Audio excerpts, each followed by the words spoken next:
This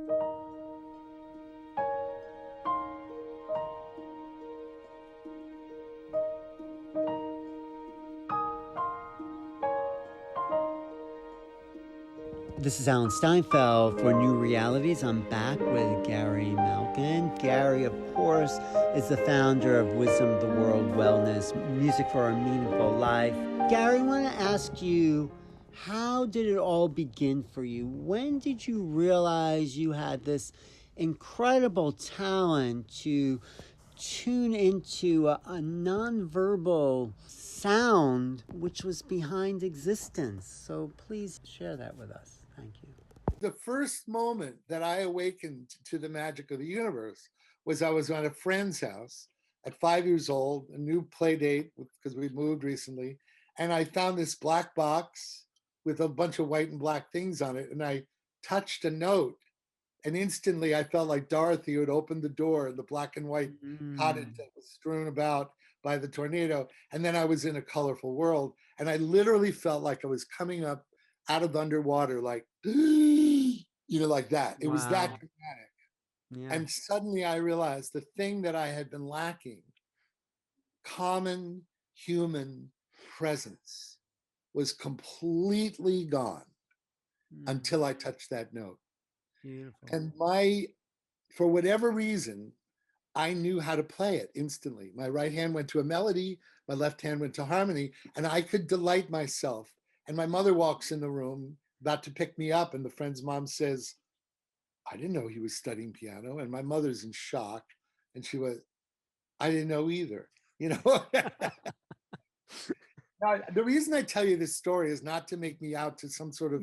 No, it's a beautiful story. It's beautiful. It brings tears to my eyes. Yes. Well, I'm not pointing to the prodigy because I didn't have a single cultural bone in my body. I mean, meaning my family didn't have any appreciation for music.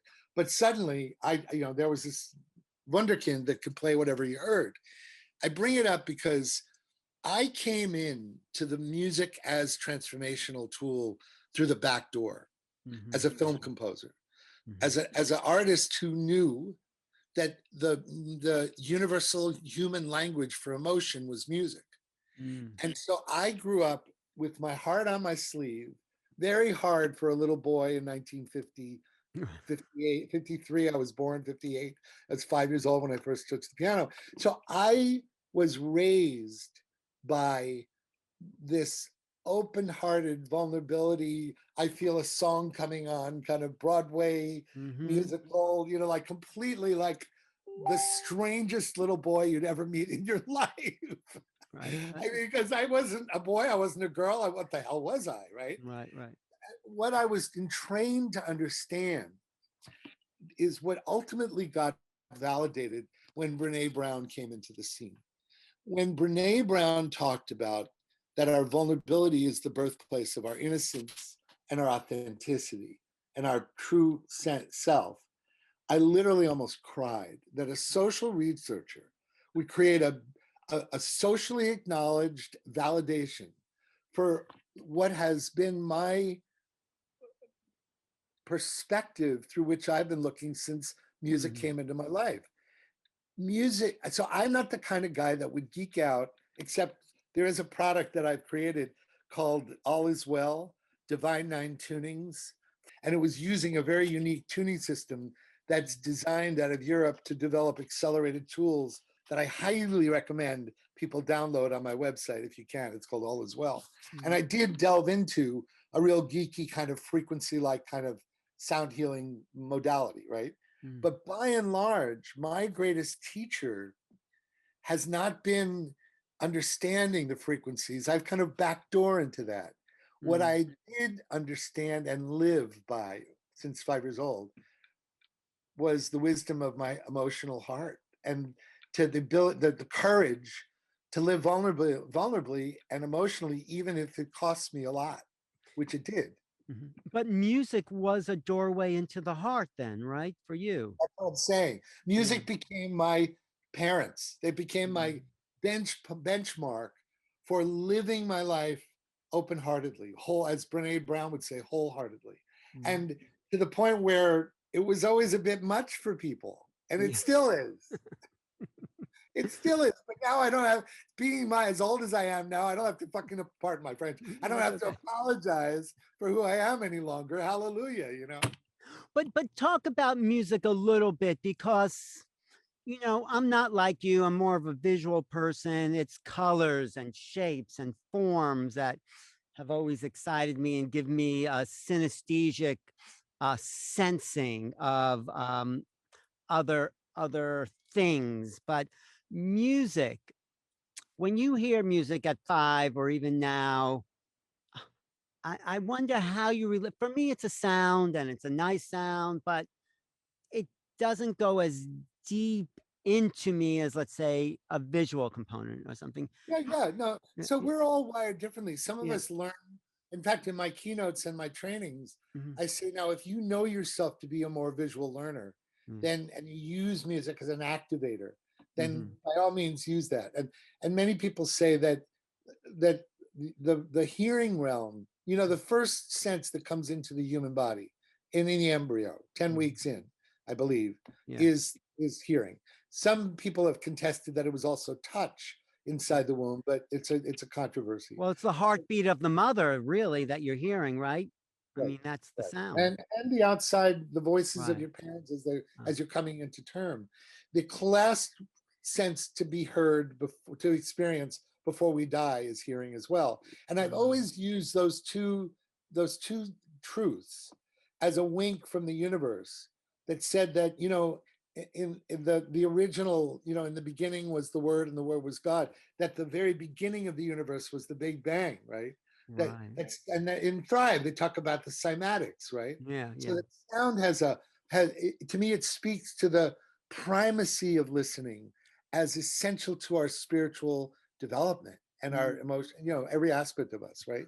So there's that piece but I would say that some people, though, have been addicted to their detriment, to using their visual sense, because the many people have said that the the the linear discriminative faculty of the human mind is funneled through the optic nerve.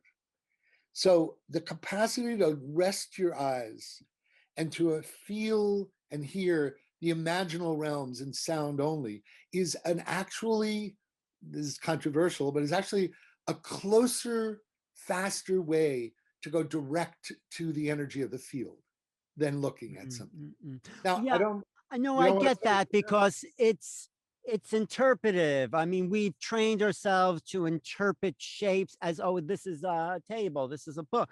But there is nothing to say what music is. We cannot say, oh, this music is the music is more abstract and more a signature of the soul in that way, I would think. it's the ether, what Yeah, Einstein called the ether, right?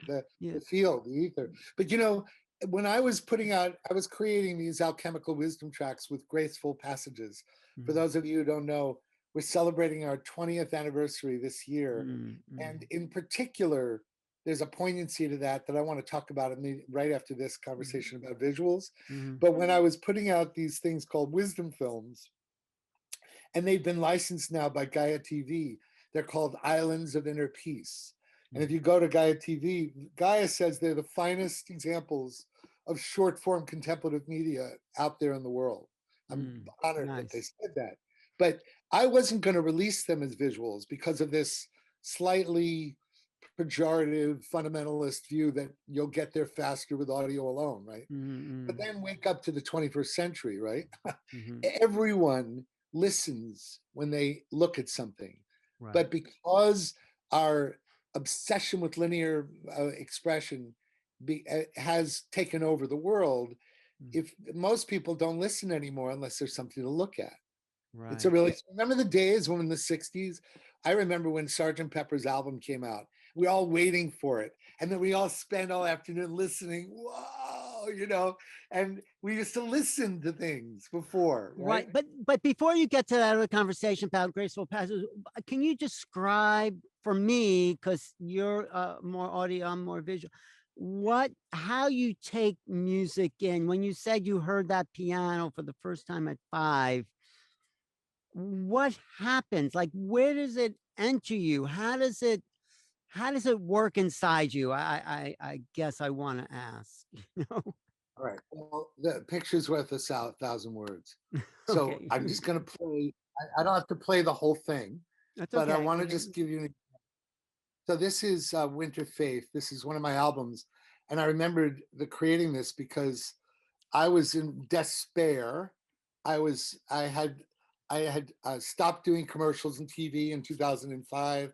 I was really not doing well financially, and my co-creator of Graceful, Michael Stillwater, said, "You idiot." I went, "Why?" He said, "There were like at that point there were like 300,000 people who had experienced graceful passages," Mhm. and he said, "I know 300,000 people who would do anything to hear you just improvise at the piano." And I Mhm. went, "What are you talking about?" He said, "Let's go in the studio, just improvise." So I started and I wrote and I improvised this piece. And I just want to play you an example of an answer to that question.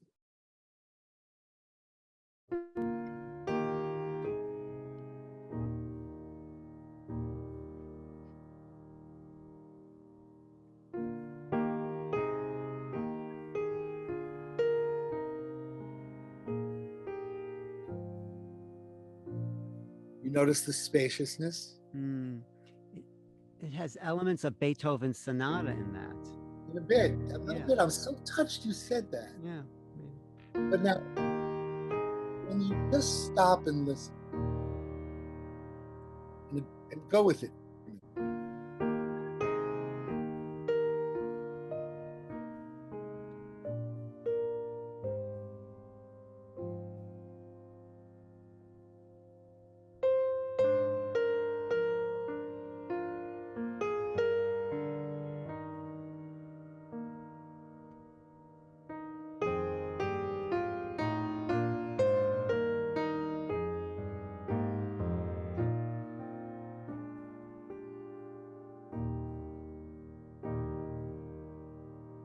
So I'm going to go and let it continue.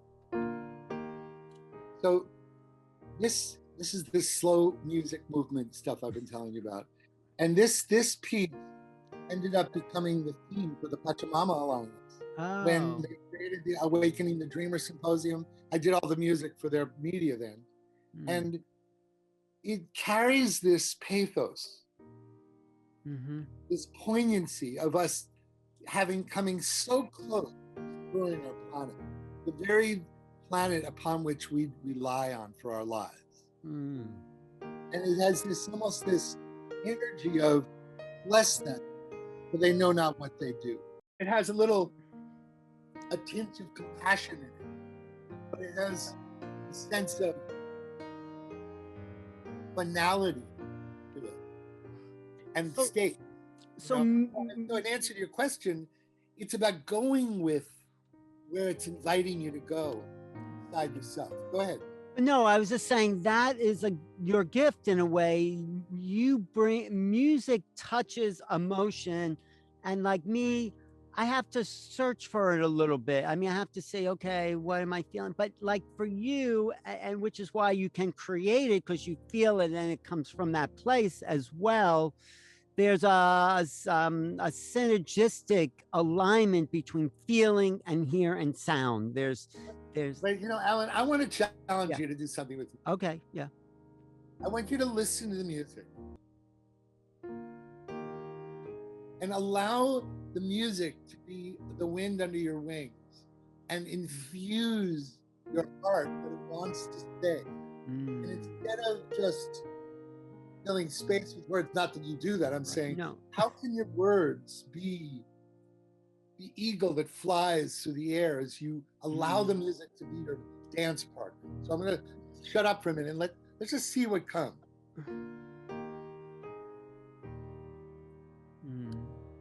Well, some of it feels sad to me, but sad but hopeful. So if you had a message Mm. for us from Alan Steinfeld Hart, what do you wish for us? Wish you breath. I wish you love. I wish you see the face of God in the mirror.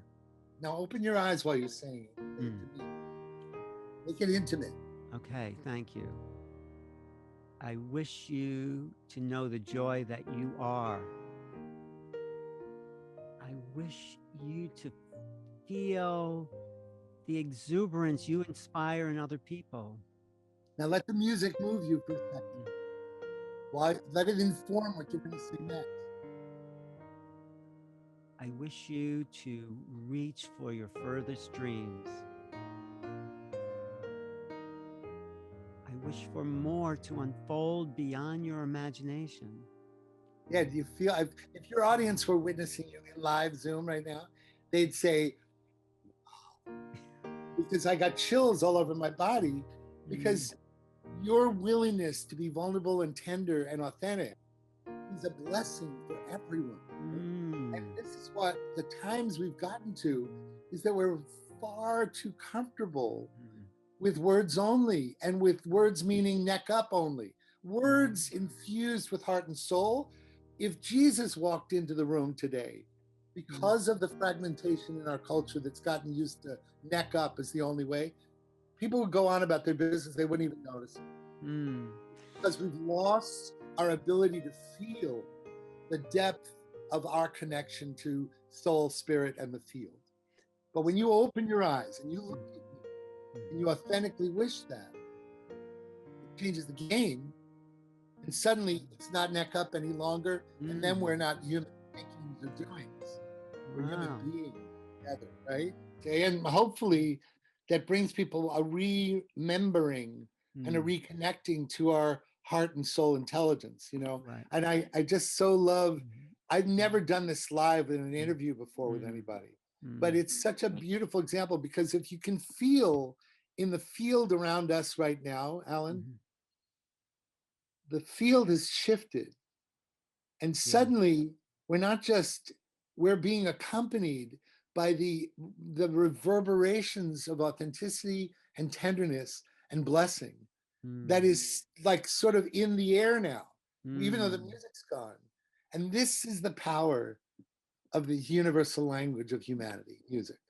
Yes, music, when we were doing that exercise, and right now, it is a way of feeling more of myself, of what I feel. Like, you know, we walk around numb, and then suddenly you ask me to drop in, and there's I want to another.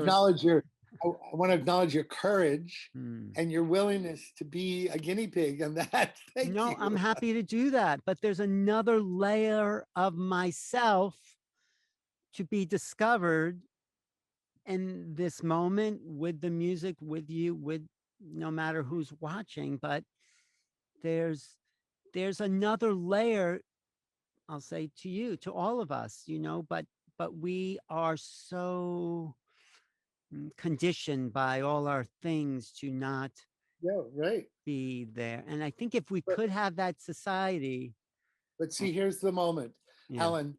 We are experiencing a momentary intervention, moment meaning in geological time. Right. And the likes of which, I don't mean just COVID, but I mean the global grieving crisis, that 500,000 people in America alone have not had the blessing of having a loved one be able to be by their side.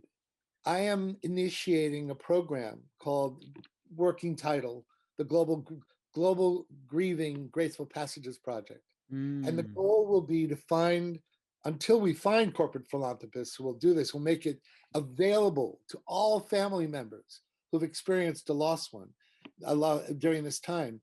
We're going to make it available because what we have had now is nearly 1 million people in English-speaking world have been taught to how to recontextualize the loss of their loved one or the loss of their own life as they were going into an experience of stepping into a proud member of the cycle of life, of the birthing and the deathing and the deathing, the being born into the day, being born into the life, dying to the day, dying to the light, to the life. And this work, Graceful Passages, has helped hundreds of thousands of people feel the continuity of spirit the part of us that never dies.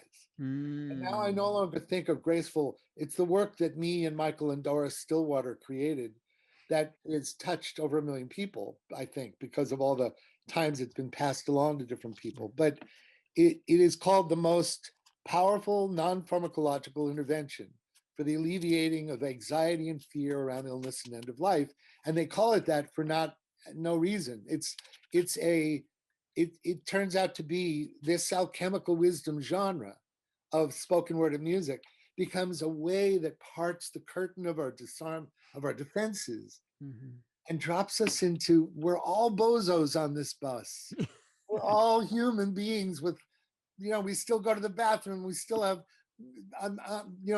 frustrated desires and wishes that never get filled. We all have things that we grieve that we don't address. And Mm. this becomes a recognition that I love what Dr. Ken Druck says, which is, I love this quote, and it's a statistic.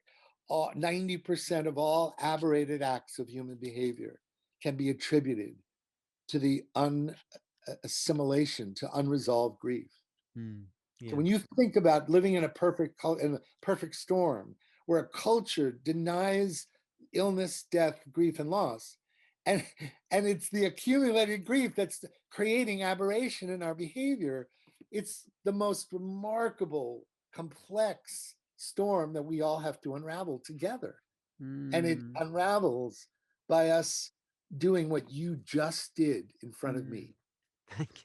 And opening this up.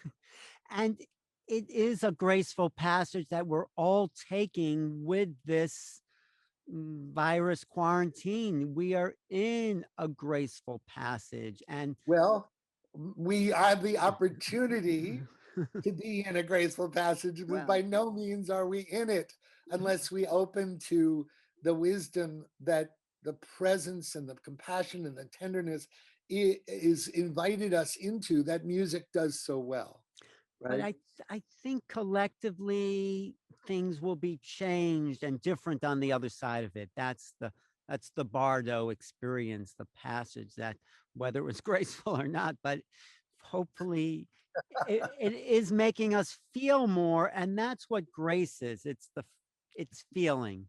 It's the expression of Right. what you're doing with your music and film, and there's another part. You have the personality, and then there's another part of you that comes in when you're doing your music. This is your divine experience, and like Gary Malkin is out of the way, right?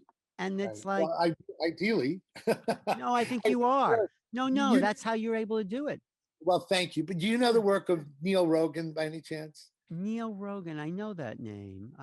He wrote a book called Delightment. So add a D to well, it's not denlightenment, it's delightment. The Okay. book is a masterpiece, and it's Neil Rogan, Rogin. Um, it is a masterpiece because I'll tell you what the subtitle is, and it's a Mhm. book I highly recommend you buy. Escaping the solitary confinement of your personality. Thank you. Neil would have Yeah. killed me if I didn't know Yes. the subtitle. And Yes. it's one of the most, in the subtitle, Yeah. it's when I said I should hope so. When I'm at my best, Mhm. I'm out of the way. When we are at our best, we are portals of the divine, right? And I Yes. love the work of also Miranda McPherson, The Way of Grace, well, who is one of my spiritual teachers that I adore. And you should, I mean, you know her work, but her book, The Way of Grace, is a spiritual classic of Well, 5 stars. it goes along with work like Joe Dispenza, breaking the habit of being yourself, and all these. Exactly. But it does it with much more poetry because Mm. these are kind of what do they call it? They're short. Everything is a short offering into a way of thinking that turns you upside down. I'm working on some alchemical wisdom transformances with with Neil Rogan as well, and I just want to play one of them for you because they're Yeah. so Yes. there. It's so cool, and we have around 5 of them so far. He has been getting these downloads since he had an awakening moment of oneness in the 70s.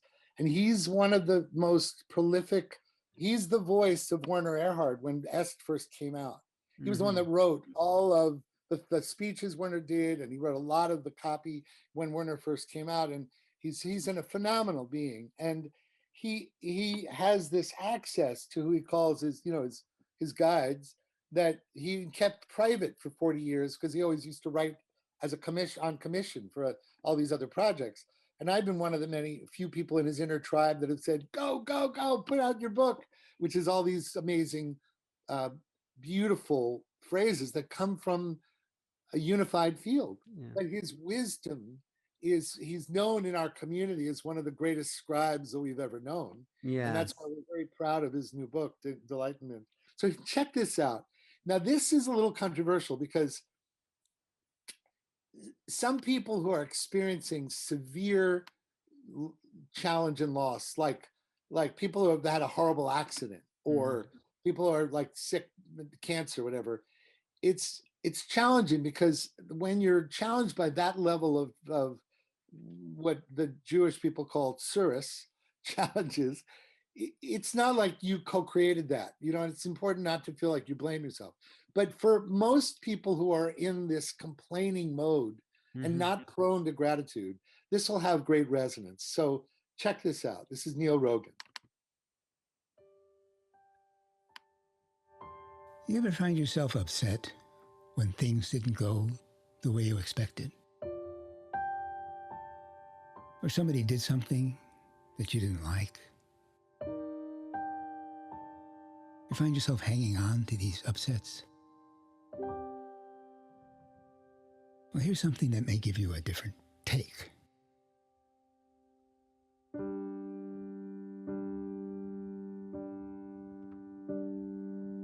If you find yourself in God's general store, standing in the return line with your life in your hands, hoping to trade it in for something better, you're in the wrong line. This is it. By now, it's no secret. Unconditional acceptance is key to the freedom, happiness, and peace of mind we're all after. No mystery here. Choose what is. This is improv, baby. We are all making this up as we go along. The secret of successful improvisational acting is simple. Accept what's happening and build on it. It's called yes and. Whatever life puts before you, choose that. Rather than judging it or trying to change it or wish things were different, say yes and. That means accept it, go with it, add to it, include it as if it was already in your plans. Do not make it wrong.